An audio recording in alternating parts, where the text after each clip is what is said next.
Welcome to SOH, Best Office Hours Ever in the Universe. And this is Physics 1, 2023. Question number 2. Okay, so you know that the AP Physics is going to change Physics 1. It's going to be 4 questions and a little bit longer for the FRQ, and for the multiple choice, a little bit less of time and less questions. However, the material is going to be pretty similar, so it's very good that you practice all this. And it's going to help you also at high school. Okay, let's see, this is an experiment. So these are these kind of problems that are a bit tricky, but once you do a few of them, 2 or 3, then you start to get, you know, the gist of it. So students conduct an experiment. Let's read it through. Let's see what we have to do. Then maybe, you know, we go more in detail if you want. But we have an experiment that tries to measure the acceleration of the card. Amazing. Okay, that's pretty cool. The car is released from rest. Okay, so at no speed at the beginning, at time t equal to 0, and then moves down the ramp. And they say all this. Yeah, this is very important. The origin is here at the top, and they want positive downwards. We cannot change that. Okay, cool. You have some measurements that some people have done here, the position, maybe with a ruler, they look at it, time, whatever. Excellent. Indicate which quantities could be graphed to yield a straight line. This is a deal, straight line. Why? Well, because naturally we would think that x is 1/2, the acceleration is constant. Remember, you have gravity here, and the only acceleration is this one. And there is no friction, by the way, but, well, there could be some friction, but the point is that the acceleration is constant. Okay, so it's constant here. So they say, yeah, they don't say anything about friction, right? So yeah, there can be friction here. Okay, very cool. So anyway, so we would expect an expression like this, and this is not linear. This is something like this, like a parabola. However, if we consider the variable t squared, then this is a line. You could even consider, I don't know, for instance, x equals a multiplied by t squared divided by 2. And this would also be a line. And the slope would be actually the acceleration. Here the slope is half the acceleration. So it's totally up to you to choose it. There could be another option. The speed is linear, right, with time, because the acceleration is constant. So you could compute the average speed, because you know the position and the time. So you could go, you know, that starts at 0. Both x equal to 0 and t equal to 0. So just dividing these two numbers, making a division here, you would get kind of the average speed here. Average speed, okay, in meters per second. Be careful, there are units. So this is, and you could do something like this, and then the slope would be acceleration. That would be also another option, but we have to choose one. In any case, I don't know. Let's choose the first one, okay, this one, because it's a little bit more complicated. So, well, the speed you also need to do the division, but you know, the idea is that you take a t square, which is clearly nonlinear, and you consider it as your variable. So what we are going to consider here is the time square, and I'm not talking about New York right now. Hopefully we could go there, but anyway, s square, and that you're going to consider your new variable, and then it's going to be linear. So this is going to be 0.39 square, right? 0.59 square, 0.77 square, 0.96 square, and 1.20 square, which is 1.44. And seconds square, okay? So be careful with that, the units. Now, in any case, you have x here on the left-hand side, or v on the left-hand side. So that's going to be the vertical axis. Since we are choosing this case, it's going to be the position. That's going to be our vertical axis, okay? And in meters. And the horizontal axis is going to be the square of time, which is a second square. Okay. Yep. And then we can compute these numbers with a calculator. And let's see, I did that because we have to plot it later. So this gave me 0.15, 0.35, but you just use your calculator. 0.59, 0.92 if I did it right. Okay, very cool. So what comes next? On the following grid, okay, let me compute here again, time square, no, times square, and then as a square, and then here we have like 0.15. I'm going to copy again the values. I have them here in front of me because I computed them. 92 and then 1.44, but you go. Okay, so in order to do this graph, x is going to be here, as we said, and t square is going to be here. You could also have divided it by 2, and then the slope will be the acceleration, but I just chose this option. Remember, we're dealing with this equation, 1/2 of a and then t squared, and these are our 2 variables. How do we do this? Okay, let's count the squares. 1, 2, 3, 4, 5, 6. We have 6 squared here vertically, and it goes from 0 to 0.55. 0.6 divided by 6 is 0.1, right? So what we could do is to say this is 0.1, 0.2, 0.3, 0.4, 0.5, 0.6, and this is meters. Okay, cool. What about the x-axis, which is t squared? So t squared starts at 0 and goes up to 1.44, and we have 1, 2, 3, 4, 5, 6, 7, 8 squared. You can do it this way, or I don't know, whichever way. Now, in this case, what do we have here? Point 0.1 is not enough. 0.2, yeah, 0.2, right? 0.2, you get the one that you have enough. 0.2 is going to be 1.6. So this would be 0.2, 0.4, 0.6, 0.8, 1.0. Let's write one digit. 1.2, 1.4, and then 1.6 here. Okay, and then this is 0, 0, very important. And then let's plot this. Be careful because this is the vertical one. This is the horizontal one. So let's not mix them up. So 0.15, more approximately, let's choose one color, but approximately, this is 0.1, right? So 0.15 should be here. And then it goes to 0.06, so this is 0.05, so more or less in between, I don't know, here, okay? Here, that will be the first one. The next one is 0.35, 0.35, okay, here, and then goes to 0.14, so approximately it's halfway, so here. Okay, cool. The next one is this looks like a line, very cool. 0.24, 0.59, 0.59 first, so almost here, and then it goes to 0.24, which is halfway here. It's just here. Okay, we are doing well, right? It looks like a line, so these squares were computed correctly.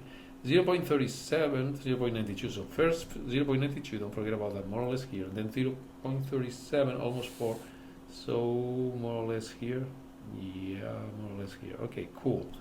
And then finally, of course, if you do a huge dot, it's going to go over all the dots that line. And then 1.44, which is the last one here, almost 1.5, let's say, but it's less.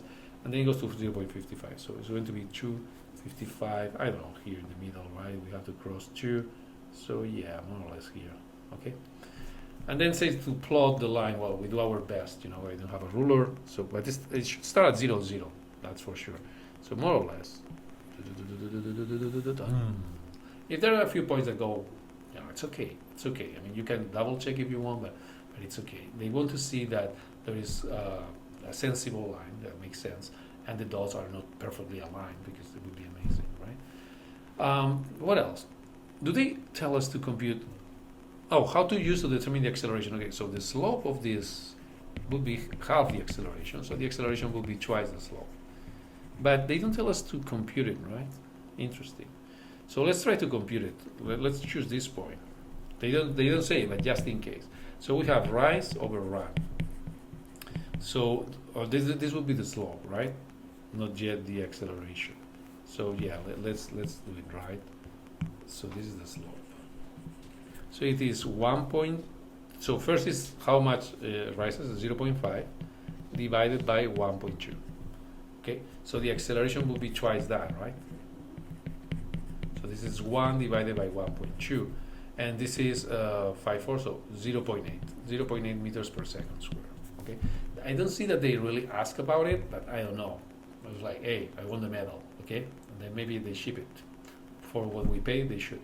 But anyway, that's how it is. So let's move on to the next one. The students are asked to determine an experimental value for the gravity. Not only for the acceleration, but for gravity. We have to remember that in an incline, you have gravity here. It's always pointing down, right?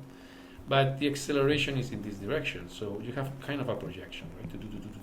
And this angle here is this angle here. If that's not clear, just draw an exaggerated incline, you know, and then put here the block. This is vertical, and this is the acceleration. So you can see that this angle is the same as this angle. So the acceleration is basically this. So the experimental value of g, experimental because we are measuring in an experiment, that's all, is going to be a divided by sine of theta. So which additional quantities, well, this is indeed answers this question, right? You can write it here. So then the angle of the incline And alternatively, you could say, well, I need to know the height and the length, right, of the incline. That's up to you. And here we have the expression. Okay, cool. That's all. Thank you, thank you. And then they say that, well, it always happens, right? I mean, the value that you measure in the experiment hardly agrees with what you expect. 9.8, yeah, whatever, you know. So what is the physical reason other than friction? There could be friction, and then indeed it would be much more slowly. And friction would be a very important factor if the car would not have wheels, if it would just slide down, okay? But it rolls down, and rolling friction is much, much less than the sliding friction, than the kinetic friction. It's much, much less. Indeed, it's usually approximated like 0 if it rolls without slipping, but it's not exactly 0, but doesn't matter. It's almost, much, much less than the kinetic friction. So yeah, since we have a cart here, right, that has wheels, then the point is that in AP Physics 1 there is a lot of importance given to rotation, a lot.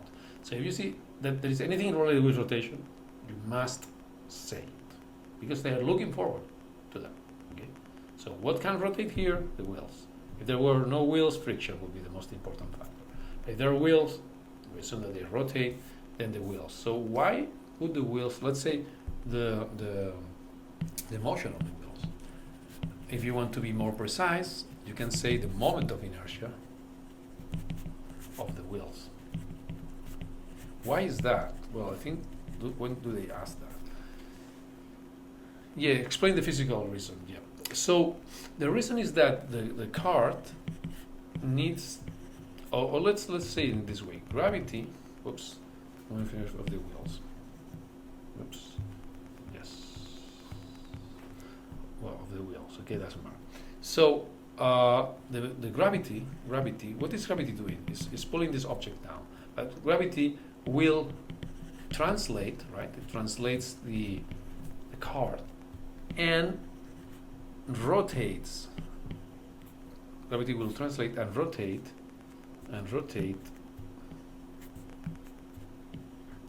the cart. Let's say translate the cart and rotate the wheels of the car. So he has to do two types of work. So two types of work here. Okay, translation plus rotation, and therefore not all of it is available for the usual expression of g sine of theta. So this is wrong. So basically what happens is that this expression that we got before is wrong. That's all. It's not the correct one. At the end I'm going to solve the exact problem, okay? But they don't ask for that. They just need for an explanation. So the actual acceleration is going to be less than this, okay? So not surprisingly. Okay, now the students want to confirm at least that the acceleration is the same whether the car rolls up or down the ramp. I mean, just that. That is independent indeed of whether we have rotation of the wheels or sliding or not. It's going to be the same physics when it's going up and down, okay? So the most important thing to notice here is this. The origin is here, and this is the sense of the axis. But we start here, right? The car is at the bottom. So if we look at the position, this formula will be wrong. That's wrong. And we have some acceleration that points here. So why? Well, because it starts at some distance. We don't know how. I don't know, let's call it x naught. And then it will go in this direction, so it will decrease the value. So it's like this. Okay, when a is positive, right? And this guy is positive. So you have to go here, there's a positive value, thank you. Look at that. There is a negative side here, not here. So that gives you a hint. So you have to start. And then it's going to go down. It's going to cross this point if it reaches the top, but we don't know. So indeed, the actual thing is going to be like boop, boop, boop, boop, and you can stop at any location of this curve, because we don't know if it's going to go to the top or just halfway and back, right? So we don't know. That's totally fine, okay? We don't need to go to x equal to 0, which is the top. Anyway, any curve like this or like this is fine, okay? Now, what happens with the speed? That's a bit tricky, and you see that there is this thing here, right? So the speed we would expect something like this, right? Let's see like this. But again, this is wrong. Let's first of all, does it have initial speed? Yes. But where does this speed point to? Towards the left. So there is a minus v naught here. So this is negative basically. And then what will happen with the speed? It's going to become closer to 0, so less and less negative. So it's going to have, in this case there is a plus because it's not a minus. Because it's less and less negative, it's going to slow down. So this is positive. So you have to start here in a negative value. That's why they added this axis here. And then you have to get, in this case, regardless of where it arrives, it will always get to speed 0. So you must plot this to 0. Okay. And yep, that's what it is. It arrives to 0 and then comes back. But you cannot cross it. You cannot go to the other side. So yep, that's the solution. So it's tricky because I guess that many people would write something like this, wrong. Something like this maybe, but not realize about it. So like this, wrong too. Maybe something that goes like this, because this is wrong, or something like this also wrong. Okay, wrong. Yes, because yes. Okay, all what we have said. So be careful. Now, additionally, I'm going to derive the acceleration of the car taking into account the wheels. Okay, so if you want, well, stay here. Otherwise, it's fine. It's going to be completely additional. So let's see. We have an incline, and we have a car that has 2 wheels, and this. Let's assume that the wheel has a moment of inertia. Okay, very cool. And then we're going to consider gravity. And in order for rotation, we also need that there is indeed some friction here, okay? Because otherwise it will not spin. It will just slide down. Okay, then we also have a normal force from the cart. And yep, I think that's basically all what we have. And of course we have it also here, right? We have 2 wheels. So let's see how the equations work here. On one hand, you have to consider the center of the mass, which is the translation, basically the translation. So for that, you just use sum of forces equals mass times acceleration. Mass doesn't change. So let's see. Let's choose some axes here, right? Like y, and then x, and this is positive, and this is positive. This is really high level. This is like truly college level. Okay, this is truly college level. So what you do is like, okay, let's choose the y-axis. So it's going to be the normal force minus mg cosine of theta, and this is going to be 0 because it's not moving along this vertical axis, right? So you get to know the normal. Okay, congratulations, you know something. Whether it's useful or not, we'll see. Now in the x-axis, what you get is that, well, you have the force of gravity that is projected, that tries to make it fall. You have the force of friction that is trying to slow it down, and you have the mass of the system times its acceleration along the x-axis, right? Okay, this would be wrong, by the way. You cannot say this. And let me choose the red color. This is wrong. Okay, with rotation is wrong. This is wrong. Because in rotation, this friction here is not kinetic, otherwise it would be sliding. It's rolling friction, and in the simplified theory of rolling without slipping, that friction is static. And static friction is not mu times the normal, unless it's the maximum force of friction that is possible to do it. So there could be a question, what's the maximum angle before this card starts to slide? But we are not going to solve that today. So we assume that it's rolling without slipping. So force of friction is its own force. But then we have two unknowns. So we are a little bit, two unknowns here, unknowns. And then we have to solve it. So how do we do that? Well, to the rescue comes the rotational equations, right? And that's the new thing. So we have that the sum of torques are going to be I times alpha of the wheel. So what we have is, let's go to one of the wheels. So one of the wheels will have the force of friction times the radius of the wheel equals the moment of inertia times alpha. Let's check the signs just to make sure that everything is fine. So this is rotating in this sense. What matters here is that alpha, this acceleration of the wheel, is going to move the wheel like forward, and we're assuming that this is moving down. Okay, so this acceleration is pointing to the positive sign. So in this case, this is good because this acceleration, there is a connection between this acceleration and the linear acceleration that you may have heard. This basically is saying that you have like A equals alpha times R, right? When it's rolling without slipping.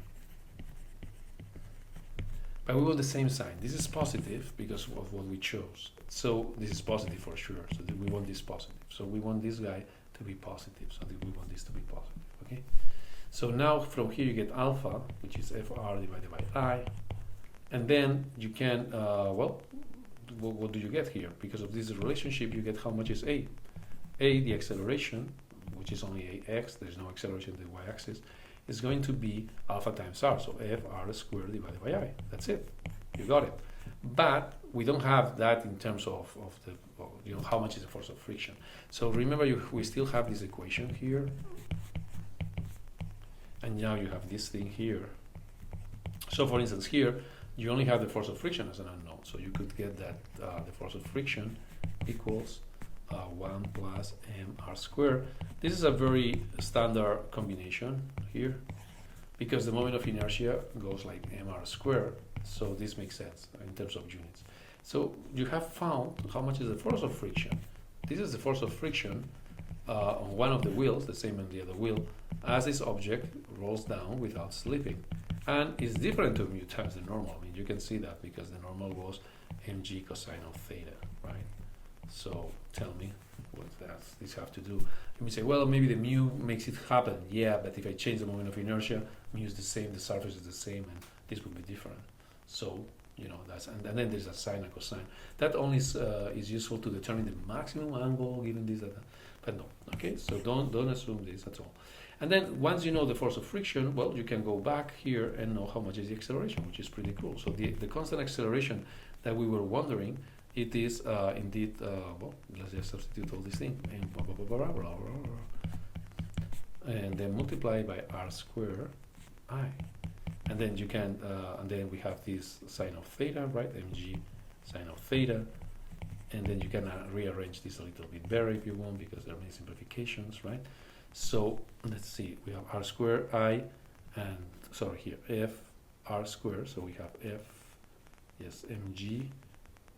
We divide it, right? So let's quickly, we have to do the division. That's otherwise I would say this doesn't work with the units, right? So let's do it. So we have simply mg, too fast, you know, sine theta 1 plus mr squared I multiplied by r squared I.